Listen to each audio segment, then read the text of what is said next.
이 두 분을 오늘 소주제로 따로 이렇게 유나는 왜 아름다운가를 무엇보다 유나 씨가 예쁘더라고요. 네. 이미 공주 같은 본인이 공주 여행을 하고 있으니까 잠깐 리얼리티가 없긴 하죠. 저런 사람이 집에서 놀고 있다는 것 자체가 리얼리티가 없죠. 그거 공주병 걸릴만 한데. 그쵸. 댁에서 열심히 보신다고 하셨죠? 되겠지? 위에를 그렇게 한 이유가 있었긴 했는데 그렇죠. 그 얘기 들었죠. 네. 작가님 너무 더우시죠? 아 약간 더워요 지금. 네, 너무 더워하시는데 약간 왜 지난번과 달라진 게 나의 마음가짐인가? 더 잘해야겠다는 마음가짐이 나를 덥게 만든 거? 오늘 뭐 얼마나 잘하고 싶어서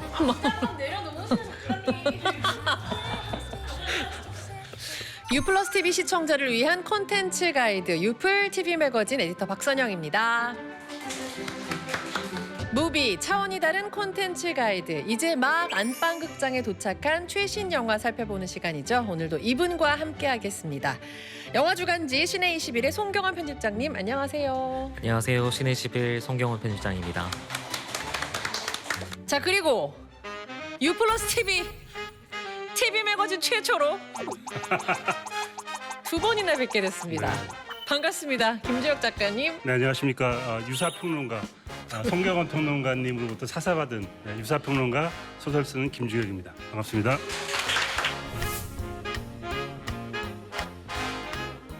그 지난번 출연 때 미션 임파서블 시리즈 네. 때 넣어주셨잖아요. 네. 말씀이시겠네요. 그래서 오늘 이제 제가 오늘 나오는 마음가짐이 약간 다릅니다. 오. 네. 어젯밤에 이제 제가 송경원 평론가님의 책 네. 얼룩이 번져 영화가 되었습니다를 정독을 하고 다시 나왔습니다. 이분에 대한 어떤 존경심을 담아서 네. 아까 시작하기 전에 들어오기 전에 그 얘기 하시더라고요. 본인은 요즘에는 네. 일이 아니면 영화를 보지 않는다. 오. 그래서 영화인이 아니다라고 해서 그게 영화인데 어. 취미로 보면 이제 진짜 취미인데 그쵸. 요즘에 다 일로 영화를 보신다고 해서 그러니까 그래서- 다시 말해서 돈이 들어와야만 본다. 네 돈 돼야만 본다 이런 건가요? 그렇죠. 돈 되면 되게 열심히 보고요. 네. 이번에도 그 섭외해 주셔가지고 정말 열심히 꼼꼼하게 영화를 다 보고 왔습니다. 역시 네. 기대가 됩니다. 오늘 돈 들어와서 본 영화, 돈이 되니까 더 열심히 본 영화 네. 어떤 영화인지 살펴보겠습니다. 오늘 함께할 영화는요. 미스터리 코미디 악마가 이사 왔다입니다. 인형 뽑기가 유일한 취미인 청년 백수 길구. 어느 날 아랫집에 이사 온 선지에게 한눈에 반합니다. 천사가 있다면 그렇게 생겼을 것 같아. 저렇게다 뿌릴까? 뭐 그러나 다음 날 새벽 넌 뭐야? 넌 누구냐? 180도 다른 비주얼의 그녀와 마주하고 충격에 빠지는데요. 내 딸 선지는 악마다. 놈이 원하는 걸 해주지 않으면은 무슨 일을 벌일지도 몰라. 너 내가 누군지 잊었어? 그 후 새벽이 되면 악마로 변신하는 그녀의 곁에서 보디가드가 되어주는 험난한 아르바이트를 시작하게 되죠. 말해. 널 천지 몸에서 영원히 내보내는 방법. 잘 들어. 과연 그는 짝사랑하는 선지의 몸에서 악마를 내쫓을 수 있을까요? 연습을 해오신 것 같은데. 저만 느낀 거 아니죠? 네. 지난번 제가 출연한 걸 보고 네. 아, 저 때는 좀 더 끊어서 말해야 되는구나. 네, 네. 그런 걸 이제 복습을 하고 오니까 어. 조금 나아진 것 같습니다. 극 중에서 길구가 밤마다 이 악령 들린 선지의 보디가드도 됐다가 뭔가 비서 역할을 톡톡히 하잖아요. 악마의 비서가 되는 아주 고액 아르바이트가 제안이 들어온다. 한다 안 한다. 하나 둘 셋. 한다. 저도 한다. 저는 사실 너무 쉬운 문제입니다. 영화 속에서 길구는 일어나는 것 자체를 힘들어하잖아요. 네. 저는 그 시간에 늘 깨어 있습니다. 아마도 악마가 더 힘들어할 수도 있어요. 제가 체력이 너무 좋기 때문에 그때 최고의 컨디션이기 때문에 네. 악마도 버거워할 수 있는데 뭐 저한테는 너무 쉬운 일이죠. 기왕 깨 있는 거 돈을 벌면서 하면 네. 된다. 네. 우리 편집장님은 왜 예스라고 외치셨어요? 어쨌든 고영주의 뭔가 요구에 맞춰서 하는 거면 네. 크게 상관없을 것 오. 같아요. 네. 다들 그저 유나 씨일 거라는 그 생각에 오케이 하신 것 같은데. 물론 이제 뭐 그런 면도 없지 않아 있습니다만 그래도 저는 그렇게 어려운 일은 없거든요. 좀 맞춰주면 되는 일이고 그게 다 유나 씨니까 그런 거라니까요. 그럴 수도 있죠. 네. 자, 그렇다면 관객들은 어떤 마음으로 영화를 보셨는지 리뷰 보겠습니다. 네. 한여름밤의 동화 같은 영화. 마지막 장면을 위해서 달려간다라는 평이 있고요. 전반적인 영화 톤이 동화에 가깝다는 거는 완전히 동의하고 맞아요. 또 이제 엔딩이 매우 중요한 영화이기 때문에 그리고 계속 얘기 나왔던 윤화가 예쁩니다. 윤화가 예쁘고요. 윤화가 예쁘네요. 감사합니다. 전 지금 편집장님이 그냥 독백하시는 줄 알았어요. 유나가 예뻐요. 유나입니다. 한편으로는 캐릭터가 이 윤화 배우가 하는 거에 너무 잘 어울리기 때문에 보면서 그 캐릭터가 예뻐진다라고 생각이 드는 영화 중에 한 편이었던 것 같아요. 혹시 댁에서 저희 유플러스를 꼭 챙겨 보시는지요? 네. 네. 많이 그것 의식. 때문 아니었지만 네, 챙겨 봅니다. 네, 네. 여기 편집장님의 한 줄 평을 얻는다면 어떻게 될까요? 악의가 없는 악마 이야기이고 악인이 없는 사람 이야기라고 할 수 있을 것 같아요. 외유내강 제작이거든요. 네. 외유내강이 여러분 잘 아시는 베테랑이나 유승환 감독님의 어떤 영화들을 많이 했던 제작사라서 뭔가 되게 세고 장르물이 훨씬 더 많은 영화사인데 그 외유내강에서 본인이 약간 디즈니 담당이다 감독님이 이렇게 착하고 순한 맛 담당이라고 하셔서 그 말이 어떤 의미인지는 알 것 같아요. 엑시트도 그랬고 이번 영화도 마찬가지고 기본적으로 사람에 대한 선의와 믿음을 깔고 가는 영화라서 그런 부분이 이 영화의 가장 큰 장점 중에 하나가 아닌가 싶습니다. 이 작품이 이제 개봉 전부터 기대를 모았던 여러 가지 이유 중 하나가 바로 감독님 때문이었어요. 2019년 그러니까 코로나 한가운데에서도 거의 1,000만 가까운 942만 관객을 동원했던 엑시트를 만든 이상근 감독의 6년 만의 신작입니다. 이 이상근 감독님 애초에 이 영화를 데뷔작으로 먼저 생각을 하셨다고 해요. 먼저 쓴 글이시구나. 네, 그런 만큼 얘기에 공도 좀 많이 들어가 있는 것 같고 시나리오상에 있는 인물들에 대한 애착이나 인물 하나하나 다루는 방식들이 조금 더 감독의 애정이 묻어난다는 게 느껴지는 영화인 것 같습니다. 이름에 관련된 스토리도 있다고 그러는데 혹시 아시나요? 선지라는 이름이 좀 구수한 느낌이 좀 있지 않나요? 선지국 할 때 그 선진 아니죠? 그렇더라고요. 왜냐하면 진짜요? 소피 마르소를 떠올리면서 주인공이 프랑스로 유학을 가고 싶어 하니까 소피 마르소, 소피 선지 이렇게 이것은 너무 충격받으시는 그렇죠. 진짜요? 제기를 의심하게 됐는데 소피 마르소도 그렇고 선지도 그렇고 젊은 세대들은 모두 못 알아들을 이야기인 것 같은데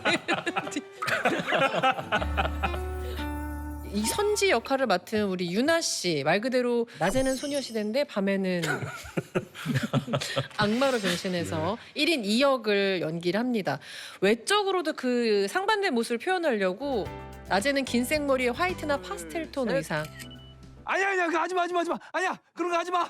그리고 밤에는 정말 뭐 레드 포인트, 화려한 무늬 포인트, 빨간 립, 짙은 라인 이런 식으로 좀 표현을 했습니다.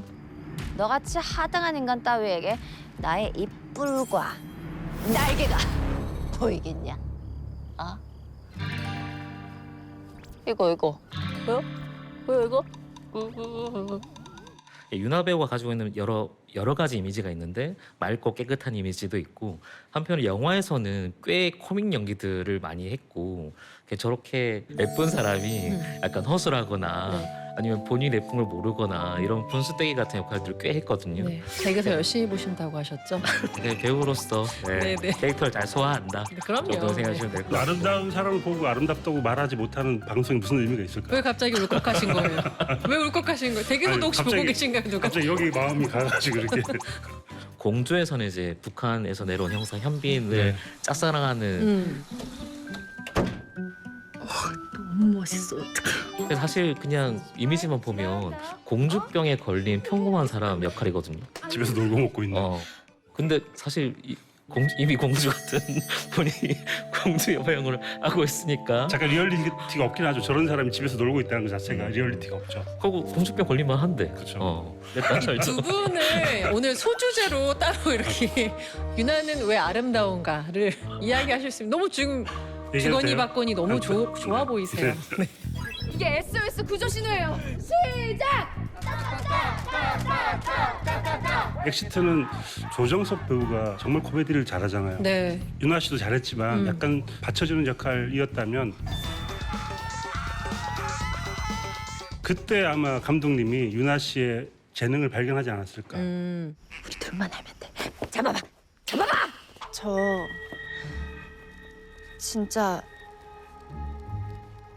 진짜 오빠 좋아해요. 이렇게 쉽게 널 좋아하는 사람이 어딨어? 그런 역사가 없어. 알았어. 현돌이 얘는 똑바로 보고 말해. 없어요. 진짜 다 나갔어요. 저 사실 얼마 살지 못해요. 그거 먹는 게 남은 유일한 낙이 같은데. 정말 가세. 감히 날 속인 거냐, 봉돌이? 이 사람한테 혼자 모든 걸 맡겨주면 어떤 영화가 나올지 너무 궁금하다라는 생각 때문에 아마 이번 영화에 판을 깔아주신 것 같고 그 판 위에서 정말 제대로 뛰어놓은 그런 사례가 아닐까 싶어요. 네. 너도 진심이구나. 낮과 밤이 다른 선지를 두고 고군분투하는 남자 주인공 우리 안보현 씨 얘기를 좀 이어가고 싶은데요. 정말 새로운 얼굴을 봤다라고 말씀하시는 분들이 계시더라고요. 안보현 배우는 사실 대중적으로는 좀 더 친숙한 이미지는 센 이미지일 것 같아요. 이태원 클라스의 악역으로 좀 더 이름을 알렸고 이후에 나온 역할들도 형사라든지 악역이나 강인한 남성 쪽이 훨씬 더 가까웠거든요. 근데 이번 영화에서 되게 보기 드물게 순진한 호구, 세상 이렇게 착할 수 없는 사람. 알았어. 내 진심을 담아서 너 즐겁게 해줄 테니까 너도 약속 지켜. 자. 이것도 어떻게 보면 두 얼굴의 배우를 보여주는 캐스팅이라고 할 수 있죠. 네. 왜 이래? 저는 이 영화 속에서 길고의 캐릭터가 좋았던 이유가 잘 들어주는 사람이기 때문인 것 같아요. 사실 오늘 엄마 제사였거든요. 내가 너무 우울한 얘기했죠. 아니야. 너 말하고 싶은 거 있으면 언제든지 말해. 나 듣는 거 되게 잘해. 누군가 내 이야기를 들어줬을 때 내 진솔한 속에 있는 말을 하게 되기 때문에 그런 곳에서 오는 약간 위로 같은 게 있는 것 같고요. 그런 의미에서 이 영화 속에서 길구가 차지하는 깊이는 어차피 영화의 중요한 부분을 담당하고 있는 것 같습니다. 이 영화 특징 중에 하나가 아파트를 잘 안 벗어나요. 길구가 선지에게 첫눈에 반하는 장소도 아파트 벤치이고 악마 선지와 처음 만나는 장소도 아파트 엘리베이터. 더 세게. 그리고 밤마다 배회한 장소도 아파트 단지입니다. 그게 어쩌면 이 영화의 디테일들, 그러니까 실감을 살리는 방식이기도 했고요. 특히 감독님이 이 아파트 단지를 선정하는 데 엄청 고심이 많았다고 해요. 여러 로케이션을 하다가 말 그대로 수더분하고 익숙한 공간이 별로 없었던 거죠. 최종적으로는 어떻게 했냐면 본인이 사는 아파트 단지. 그냥 퇴근을 빨리 하고 싶으셨던 것 같은데. 아파트에서 또 장소가 바뀌면서 이야기가 좀 더 넓어지는 느낌이 또 생기잖아요. 그 아파트에서 변주를 주었을 때 저는 한강이라는 장소가 사실은 중요한 또 장소인 것 같은데 한강 다리에서 투신 자살하려는 남자를 막고 있는데 악마 선지가 오히려 뛰어내려라, 용기를 내라 이렇게 얘기를 하는 장면이잖아요. 그래 뛰어. 용기를 내. 용기 내지 마세요. 자!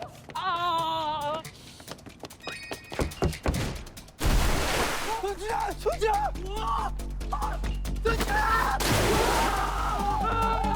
만화의 한 장면이거든요. 정말 그 장면 너무 좋았고 그리고 이어지는 장면도 강을 건너고 있다고?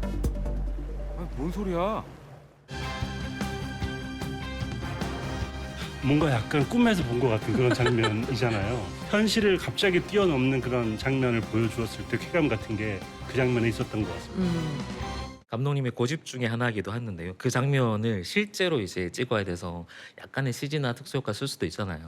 그거 안 하고 진짜로 뛰어드는 장면을 찍고 싶어서 윤아 배우가 이 NG 없이 원테이크로 촬영하려고 엄청 많은 연습을 했대요. 이 영화가 전달하고 싶은 메시지가 딱 하나가 있다고 하면 저는 그 용기를 내라고 하는 대사인 것 같고 극 전체에서도 전환점이 되는 장면이기 때문에 잘 안 보이는 디테일에서 이제 그런 것들에 공을 좀 들이신 거죠. 그 씬은 어떻게 보셨어요? 아빠의 뒷모습을 바라보는 선지가 있었잖아요. 네. 우리가 이러고 다닌 게 벌써 몇 년째야? 세월 참 빠르네.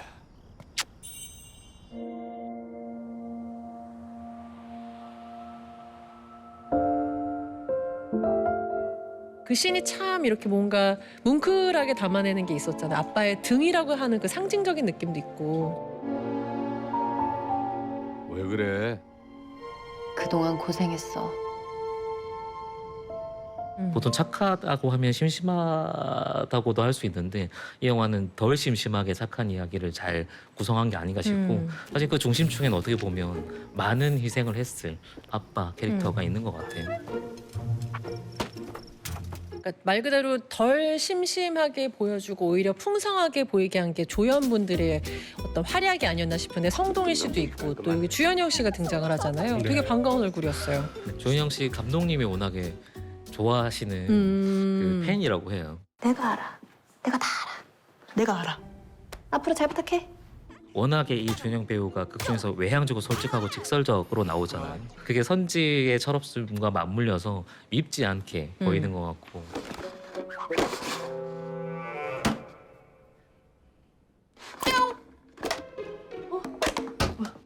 사실 이 캐릭터가 전형적으로 그냥 기능으로 소모될 수 있는 캐릭터인데 자칫하면 네. 그 부피를 만들어준 건 사실 주현영이라는 배우가 갖고 있는 특질 때문인 것 같아요. 제가 듣기로는 원래 제목이 2시의 데이트였다고 네네. 하더라고요. 초기 제목이. 네. 저는 또 이 주현영 캐릭터로 이 영화를 보면 또 재밌는 게 그러니까 정말 나가서 놀고 싶어하는 이 사람에게 밤 2시는 정말 황금 시간이잖아요.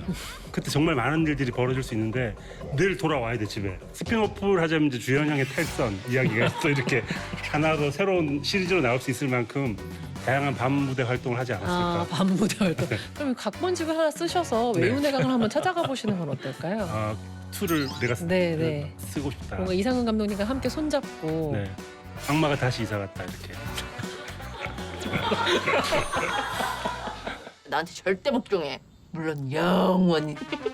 배우 유나의 개성 넘치는 1인 2역 연기와 세상 한없이 밝은 오컬트 코미디를 즐기고 싶으신 분들은 지금 바로 녹색 버튼 바로 보기 누르시고 함께 하시기 바랍니다.